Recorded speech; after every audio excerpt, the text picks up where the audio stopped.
Welcome back, students. I trust that the quiz went well and that you have been productive the last 20 minutes. We're going to start the pre-lab for the lab on Monday. You should have grabbed the lab handout when you walked in the door, and you're going to read through the pre-lab with your table group, and you're going to answer the questions provided.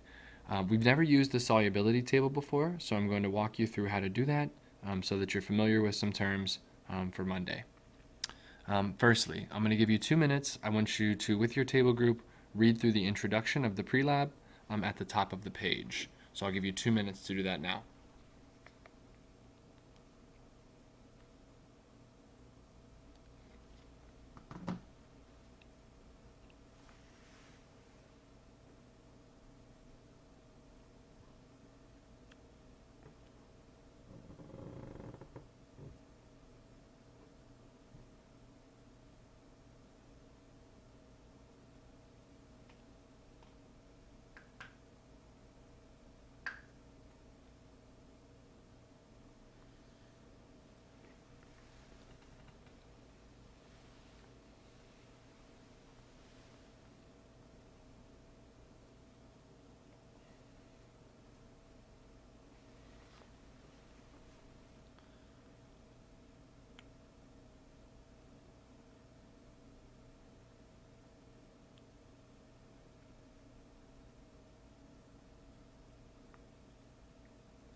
You have 1 minute remaining.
All right, that's time. You should have read through 3 definitions at the top of the page. The first one is soluble, the second one is insoluble, and the last one is precipitate. They're bolded and underlined on your handout. Those are 3 definitions you need to know moving forward, and we're going to talk about each one. Firstly, how do we find solubility, and what is solubility? On the back of your periodic tables, next to the polyatomic ion reference chart, there is a big chart in the center that says solubility of common ionic compounds in water, and that's the chart we're going to use to determine a substance solubility. If you look at the center of the chart, you have a large list of anions on the left, and then you have some common exceptions. And I'm going to talk you through what each of these mean. I've quickly defined each term that you need to know so that when I'm speaking about it, you sort of understand what I'm talking about. Soluble means that the substance will dissolve in water. Insoluble means that it won't dissolve in water. And a precipitate is a solid that's formed when mixing 2 solutions. And we're going to go through the first example together so you guys know exactly how to solve these problems. Just an example of something soluble would be like, sugar. When you put sugar in water, it dissolves. Something insoluble would be like a piece of plastic, something that you can let sit in water for a long time, but it won't actually dissolve. And a precipitate is a solid that's formed when mixing 2 solutions. I'm having trouble thinking of a real-world example right now, but I'm sure there's many out there. And in chemistry, there's lots, so we're going to talk about those a lot this year. How do you find solubility? So our first example given to us is silver and hydroxide. So the first thing you need to do is write the formula for silver hydroxide. So on your handout, which I'm moving over here, silver has a charge of +1, hydroxide has a charge of -1, so the formula would look like this.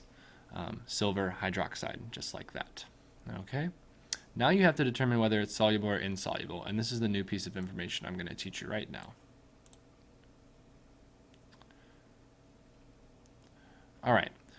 When it comes to solubility, you have to use the anion. So we're going to focus on hydroxide here, and we're going to find that point on the table. And so if you look on your periodic or on your solubility chart here, you can see hydroxide is listed down here. So what these are conditional statements. So you start with hydroxide. So basically all hydroxides are mostly considered insoluble, except these exceptions listed here. So let's take a look at that. So what this is saying is that all hydroxides listed here are insoluble, which is listed here, okay, unless they're mixed with NH4, the alkali metals, calcium, strontium, or barium. So if it was mixed with any of these listed here, that would make it no longer insoluble. It would then be soluble. It's only got two options. It's either soluble or insoluble. So if it's an exception to being insoluble, it must be soluble.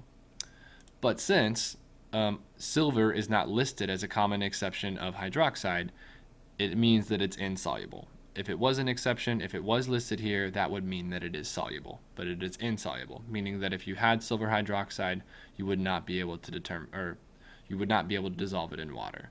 So if we go back to our handout and we look here, we're now going to write, insoluble. And that would be it for silver hydroxide. And then you would work your way down the list. I'm going to do one example of an exception, and that's the next example, example number 2. So example number 2 is silver chloride. So again, we use the anion. So the anion here is chlorine. There chlorine is. And it says that all chlorines are soluble unless they're mixed with silver, lead, or mercury. Since this is clearly mixed with silver in this example, that means it's an exception to the rule. So this silver chloride is no longer insoluble or soluble, it is now becoming insoluble.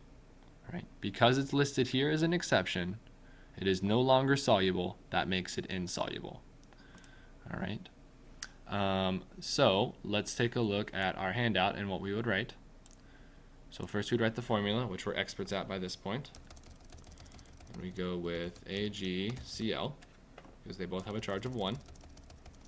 And then it would have been soluble, but since it's listed as an exception, it is now, well, my formatting is all weird here. It is now insoluble. So you would write that here. And then make it nice and neat. There you are. Okay. By the end of class, I'm expecting you to go through and complete the rest of the pre-lab assignment with your table group. When you finish that, you can work on your homework, which is due on Monday, and I listed in my last video. Be responsible with this time. Make sure that you understand the difference between soluble and insoluble so we can come in on Monday and start the lab. Thank you for your time, students. I hope you have an excellent weekend and a great end to High Five Friday, and it's also Friday the 13th, which I just realized, which is kind of spooky. But have a good weekend, and Gigamags.